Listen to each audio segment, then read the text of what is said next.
장르는 단 하나. 장르가 머니. 안녕하세요. 장르머니 앵커 권혁수입니다. 네, 여러분 안녕하세요. 장르가머니 아나운서 김하은입니다. 오늘 함께 하실 두 분 먼저 소개해드리겠습니다. 자, 먼저 우리의 든든한 경제 선생님, 설명 천재 부릉부릉 박시동 평론가님 어서 오세요. 네, 안녕하세요. 경제를 쉽게 설명해 드리는 설명천재 박시동입니다. 네, 그리고 또 한 분의 일타 강사 NH농협은행 WM사업부 올백 자문센터 김동민 센터장님도 함께해 주십니다. 안녕하세요. 네, 안녕하십니까. 농협은행 WM사업부의 김동민 센터장입니다. 반갑습니다. 안녕하세요. 오늘 센터장님을 뵈니까 잠시 내려뒀던 그 하울앤 버핏의 꿈이 이제 드디어 이루어질 수 있지 않을까라는 기대감이 생깁니다. 매주 껐던 거 아닙니까? 잠시 내려놨었어요. 마음의 상처를 입고 잠시 내려놨었는데 자, 다시 한번 시동을 걸어보자고요. 네, 센터장님 부탁드립니다. 그 전에 짚고 넘어가야 될 게 있죠. 네, 이 주에 가장 핫한 뉴스를 전해드리는 시동 이슈. 네, 오늘의 시동 이슈 제가 준비해온 소식은요. 미국 기준금리 인하 소식이 되겠습니다. 전 세계 경제를 움직이는 가장 중요한 기축통화, 달러 아니겠습니까? 예. 미국이 과연 금리를 내릴까 올릴까는 세계 경제가 초미의 관심을 갖고 있는 뉴스였는데요. 일단 미국은 기준금리를 0.25포인트 낮추는 걸로 결정을 했습니다. 그러다 보니까 일단은 증시에도 유동성이 많이 풀리게 되니까 호재다 이렇게 받아들여지고요. 또 우리 입장에서는요.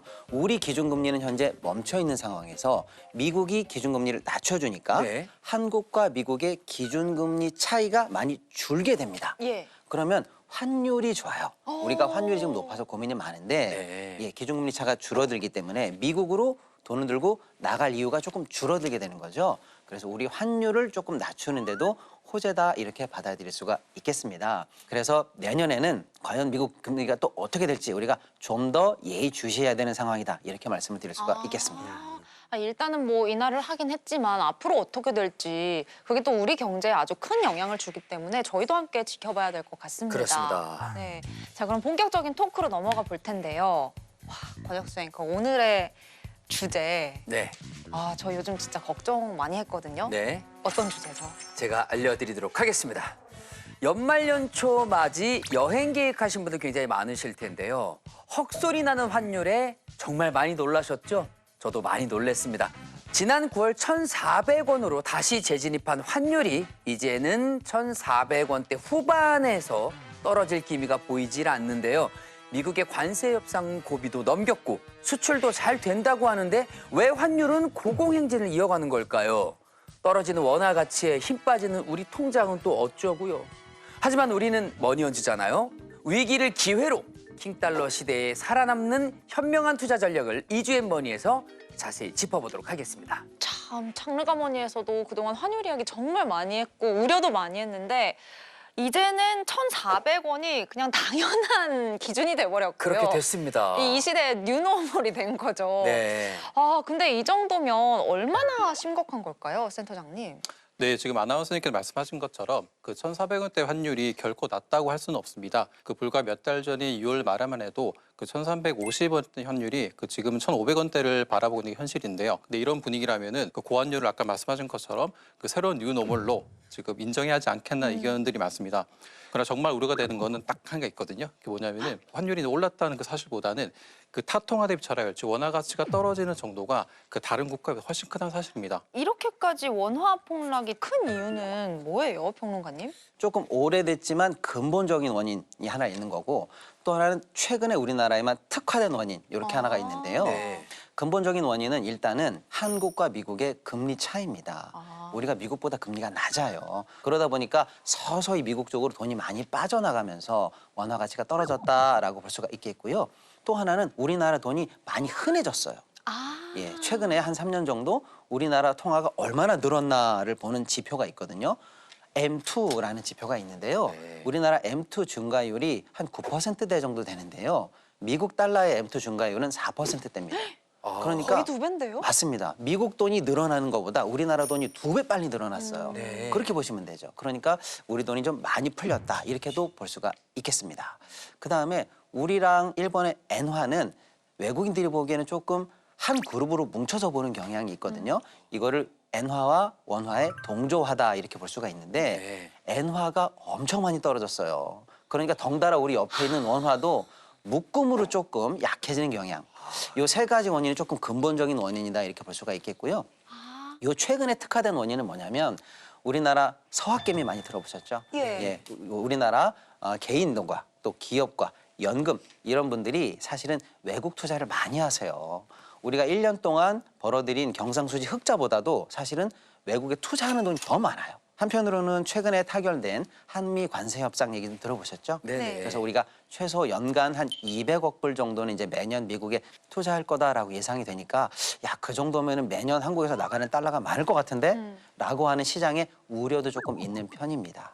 그러다 보니까 환전을 하지 않고 외국에 그대로 두고 대기하는 수요가 많아요. 그러니까 들어올 돈도 안 들어오고 있다는 거죠. 이런 상황이 종합적으로 뭉쳐서 영향을 주면서 우리나라가 전 세계에서 가치로 치면 가장 많이 떨어진 통화다. 최근에 이렇게 볼 수가 있겠습니다. 아, 근데 이 고환율 문제가 제2의 외환위기를 예고하는 거 아니냐는 우려의 목소리가 있습니다, 센터장님. 네, 지금 최근에 그 언론이나 SNS에서 그 최근에 환율 상승에 대해 우려를 넘어 공포까지 이렇게 좀 조장하고 있는 것 같은데요. 물론 최근 그 환율의 상승 속도와 그 지속 기간들의 표면적인 이유만 본다면은 그 제2의 외환위기라고도 생각할 수 있습니다. 네, 그러나 아까 우리 평론가님 이야기 잘해준 것처럼 근본적인 상승 원인이 그 외환위기 때문에 좀 결이 다르거든요. 네. 그 저희가 IMF 외환위기 당시에는 그 한국의 시스템 리스크, 즉 외국인들이 우리나라에 대한 신뢰가 무너지면서 달러가 해외로 유출되는 과정이었다면은 지금은 그런 시스템 리스크는 아니고요. 수급과 심리, 결국은 달러를 사고 하는 사람이 많아지고 달러가 더 오를 것 같다는 심리 때문에 그 요인이 크다고 할 수 있습니다. 근데 그럼에도 지금의 고환율이 전혀 그 심각하지 않다는 의미는 아니고요. 심각하지만 굳이 부안해동할 필요는 없다는 말씀을 드리고 싶습니다. 사실 이 환율이 오르면 물가가 오른다는 게 확 체감이 되잖아요. 그렇죠. 기름값부터 너무 올라버렸고 또 수입품 같은 경우에도 값이 많이 올라 있더라고요. 맞습니다. 근데 시야를 넓혀서 보면 우리나라 경제에 전반적으로 어떤 영향을 주게 되는 건가요? 예전에는요, 사실은 환율이 올라? 그러면 수출하는 기업은 좋겠네. 왜냐하면 우리나라에서 만들어서 달러로 수출할 때 수출 단가가 낮아지는 효과가 있기 때문에 가격 경쟁력이 도움이 된다라고 해서 이렇게 이득을 보는 섹터도 있었거든요. 네. 근데 지금은 수출 기업도 사실은 환율 때문에 그렇게 큰 이득을 보지 않는 것으로 조사가 됐어요. 그럼 이제 수입을 많이 하는 입장에서 보면 환율이 올라간다는 것은 치명적이죠. 그렇죠. 그렇습니다. 왜냐하면 당장에 수입품에 대해서 더 많은 돈을 내야 되거든요. 대표적으로 우리가 서민 생활에서도 체감할 수 있는 게 기름값이에요. 지금 국제 유가가 50불대거든요. 네. 실제로 국제 유가 비쌀 때 100불에 근접했을 때에 비하면 반값이에요. 그런데 기름값이 지금 전국에서 1,700원 정도 하거든요. 네. 안 떨어져요. 이게 다 환율 때문입니다. 실제로 국제 물가는 떨어졌어도 우리 체감하는 물가가 이렇게 비싸진 이유가 바로 이런 원인이거든요. 그것 때문이요? 우리만 그렇군요. 비싸진 건 줄 지금 처음 알았어요. 저는 맞습니다. 그냥 세계적으로 기름값이 올랐나라고 생각했어요. 저도 그렇게 생각했습니다. 한편으로는요, 외국인 투자자들 입장에서 볼 때 환율이 점점 올라가? 그러면 지금 달러로 빨리 바꾸는 게 내 수익률을 지키는 거예요. 1,300원일 때 바꾸면 1달러인데 환율이 올라가면 그만큼 달러로 바꿨을 때 손해가 나거든요. 즉 환율이 올라가면 우리 증시에서 외국인 투자자들이 매도를 하게 되는 매도 압박을 증가시켜요. 그러니까 증시 전체에서도 굉장히 큰 부담을 준다 이렇게 볼 수가 있겠고요. 무엇보다도 환율이 올라간다는 것은 그 나라 통화의 가치가 떨어진다는 거거든요. 그렇죠. 이것 자체가 굉장히 안 좋은 상황이다 이렇게 볼 수가 있겠습니다. 지난 시동 이슈에서 환율 안정을 위해 정부가 나섰다는 소식 전해주셨잖아요. 정부가 내놓은 정책들에 대해서 우리 센터장님은 어떻게 생각을 하시는지요? 갑자기 질문 훅 들어오시니까 긴장했는데요. 아, 저희 날카롭습니다. 일단 정부가 최근 그 환율 안정을 위해서 굉장히 고군분투하고 있고요. 국민연금의 환해지 비율을 확대한다든가 보건복지부 등이 그 4대 회비체를 운영한다든가 아니면 국민연금의 한국은행과 외환수협 운영한다든가 여러 가지 그런 대책을 내놓고 있는데요. 물론 이제 실제적인 그 실행의 효과도 기대해 볼 수 있지만 그 정부가 환율 안정을 위해서 내가 이렇게 하고 있다라는 구두개, 이 구두개를 통해서 시장에 안정을 주는 그런 효과를 하는 목적도 큽니다. 근데 특히 지난 7일 김용범 정책실장님이 그 환율 관리에 적정하게 대응할 대책이 있다. 우리 할 수 있다라는 그런 의지를 비췄기 때문에 네. 그 최근에 환율이 조금 안정된 모습을 보이고 있고요. 근데 그러나 이런 정부의 이런 그 정책에도 분명 한계는 있거든요. 그 근본적인 경제의 체질 개선 없이는 그 환율 안정이 쉽게 이루어지진 않을 겁니다. 그러니까 정부는 한 손에는 체질 개선, 한 손에 미세 조정의 그런 정책을 가지고 있을 것 같습니다. 정부 입장에서도 여간 난감한 게 아니겠다는 생각이 좀 굉장히 머리 아플 겁니다 지금. 드네요. 결국에는 국내외 여러 가지 이슈가 이 환율에 영향을 미쳤다는 건데 이게 가장 중요한 겁니다. 언제 떨어집니까? 제가 그 질문을 하실 줄 알았습니다. 제가 이제 상담하다 보면은 제일 많이 듣는 질문 중에 하나가 네. 환율 이렇게 높은데 언제 떨어져요?라고 하는 질문이거든요. 이게 제일 궁금합니다. 네네. 근데 네. 언제 안정화가 될 것인지 내가 예측하는 게 굉장히 힘이 듭니다, 솔직히. 그러나 우리 혁선님께서 그 환자를 하셔야 한다니까 제가 몇 가지 팁만 좀 드리겠습니다. 근데 대체적으로 시장에서는 그 원화에 대해서 최악의 국면은 지났다는 평가가 많거든요. 뭐 많이 아시는 그 모건 스탠리 같은 경우에 원화가 당분간 그 변동성 유지를 하겠으나 내년에는 2016년에는 좀 안정화될 것이다 그런 기사를 냈는데 거기에 대해서는 몇 가지 근거가 있거든요. 그 이제 첫째가 이제 정부의 아까 말씀한 것처럼 정부의 환율 안정에 대한 강한 의지. 네. 그 둘째는 그 최근 환율 상승이 달러가 더 오를 것 같다는 심적 부분이 크거든요. 이걸 이제 보통 전문용어로 자기 실현적 예언이라고 하는데요. 이 심적인 부분은 외부 환경 변화가 되면은 금방 또 진정이 되기 때문에 정부 의지라든가 이런 시장 전반의 분위기가 안정되면은 다시 이제 달러가 더 오르지 않을 것 같다라는 그런 심적 부분이 안정이 될 겁니다. 그 셋째는 이 원화가 안정화되려면은 달러가 약세로 가야 됩니다. 가치가 네. 좀 떨어져야겠네요. 그렇죠. 그렇죠. 가치가. 근데 아무리 돈이 많이 풀리더라도 결국 우리나라 이제 서학개미 분들이 미국에 투자 많이 하는 것처럼 네. 글로벌 자금들이 미국 갈 수밖에 없거든요. 그럼 달러가 약세로 되는 건 좀 한계가 있을 겁니다. 그럼 결국 어떻게 되냐? 우리 경제가 결국은 체질 개선을 통해 가지고 바뀌어야 될 것 같습니다. 고환율이 제가 계속 말씀드리지만 저도 이제 새로운 노멀로 이제 인정을 하고 있거든요. 그리고 이제 이 적응을 해야 되고 저희도요. 고환율 시대에는 그 원화 약세에 대한 손실을 회피하기 위해서 그 달러 표시 자산을 반드시 보유해야 되고요. 그 예를 들면은 이제 비빔밥 좋아하시죠? 네. 네. 예. 비빔밥 먹을 때 보통 고추장을 몇 숟가락 넣으시죠? 한 숟가락. 그렇죠. 네. 저도 한 숟가락 넣었는데 거기에 5숟가락 넣는 분도 있거든요. 근데 한 숟가락 정도 넣으면 제일 맛이 있어요. 네. 네. 달러 표시와 마찬가지죠. 나의 자산 포트폴리오에 달러 표시 자산 일부 넣게 되면은 다른 자산들과 달러가 잘 버무려지면서 이 수익률 보전에 굉장히 큰 도움이 될 겁니다. 내가 만약에 한국에 이미 투자하고 있는 외국인이다라고 생각해 보세요. 그러면 외국인 입장에서는 환율이 올라가면 확실하게 지금 한국 자산을 정리하고 미국으로 가는 게 유리할 수도 있습니다. 네. 근데 우리는 외국인이 아니잖아요. 그렇죠. 우리는 여기서 사는 사람입니다. 네. 그럼 우리 입장에서 한번 생각해 볼 때 환율이 지금 앞으로도 올라간다고 생각하면 우리도 지금 빨리 바꿔서 미국으로 가는 게 유리합니다. 그런데 미국과 한국의 차이가 분명한 게 있습니다. 주식 같은 경우에는 우리는 주식 양도 차익에 세금이 없어요.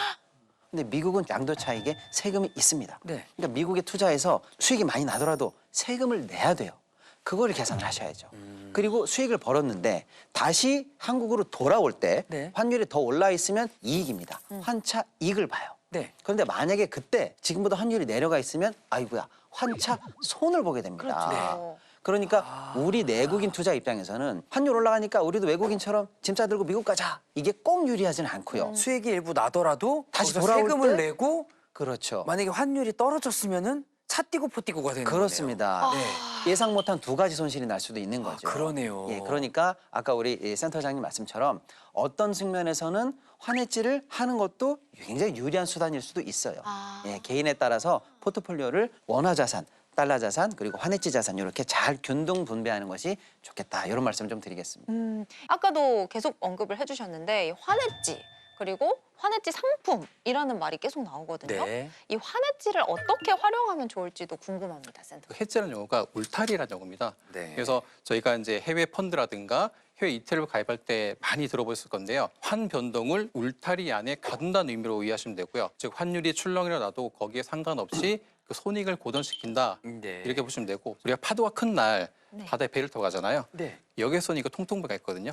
뭘 타시겠습니까? 여객선이요? 그렇죠. 왜 여객선 타시죠? 통통배는 탔다가 바로 뒤집어질 것 그렇죠? 같아요. 근데 여기서는 좀 출렁이지만 통통배보다는 덜 출렁이잖아요. 네. 이게 이제 환해지로 보시면 돼요. 아. 그 보통 그 현재 환율이 높기 때문에 향후 환율 하락을 예방하기 위해서는 환해지형 상품을 가입하시고 반대로 현재 환율이 향후에 더 오를 것 같다. 그러면 환해지를 안 하는 상품을 가입하면 됩니다. 근데 중요한 거는 달러 표시 자산을 반드시 그 나의 포트폴리오에 포함시켜야 된다. 그 말씀을 드리고 싶습니다. 그 마지막으로 제가 이제 중요하게 생각하는 원칙이 하나 있거든요. 네. 그 바로 RUN. 런입니다. 런? 요즘에 러닝 많이 하잖아요. 네. 근데 그런 아니고요. 뛰면 돈이 들어오는 줄 알았어요. 네. 요즘 그런 앱도 많더라고요. 리얼라이저블, 실현 가능한 언더스탠더블, 이해 가능한, 그다음에 뉴어블, 지속 가능한. 아, 예, 이 방송을 보시는 여러분들도 그 나만의 런 원칙을 세우셔서 자산을 관리하시기를 바랍니다. 굉장히 중요한 키워드입니다. 이런 게 사실 가장 기본인데 왜 전 항상 이 기본 원칙을 잊어버린지 모르겠습니다. 이 런을 지금 들었으니까요. 그쵸. 이제부터 하면 돼요. 근데 딱 이렇게 딱 이야기 쉽게 말씀해 주셔서 네. 앞으로는 저도 정말 잊지 않을 수 있을 것 같아요. 네. 우리 머니언즈 여러분께서도 두 분의 조언 지금 잘 메모하셨죠? 딱 세 글자 R, U, N 기억하시고요. 이 정신없는 환율 시장 정신 쪽 꽉 잡고 위기를 기회로 바꾸는 현명한 투자하시기를 바라겠습니다. 오늘 유익하고 알찬 정보 전해주신 김동민 센터장님과는 여기서 인사드리겠습니다. 좋은 말씀 감사합니다. 네, 고맙습니다.